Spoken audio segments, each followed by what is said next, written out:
তো সকাল সকাল উঠে রান্নাবান্না সব কিছু করে বরমশাইকে খাইয়ে দিয়ে এখন বরমশাই যাচ্ছে অফিসে, আর আমি আবার অনেক দিন পর ভিডিও বানানো শুরু করেছি।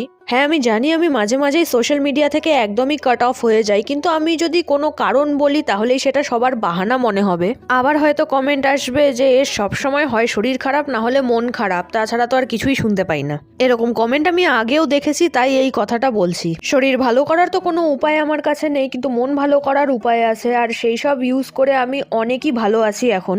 কিন্তু মাঝে মাঝে তাও একটু বোরিং লাগে, যেহেতু সারা দিন বাড়িতে একা একা থাকা। এই বিড়াল, মাছ, গাছ, খরগোশ এইসব নিয়েই আমার দিন কেটে যায়। আর সত্যি কথা বলতে এরা আছে বলেই কিছুটা মনটা ভালো থাকে। না হলে যদি আমাকে এক জায়গায় পড়ে থাকতে হতো তাহলে আমার মন কেন আমার শরীরও কোনোদিনই ভালো হতে পারতো না। চেষ্টা করছি লাইফটাকে ট্র্যাকে নিয়ে আসার, একটা রুটিন বানিয়ে রুটিনটা ফলো করার, কিন্তু যেহেতু একা থাকি সেটাও সম্ভব হয় না। কিছুই না, একা থেকে থেকে না বেশি অলস হয়ে যাচ্ছি। আজ নয় কাল, আজ নয় কাল।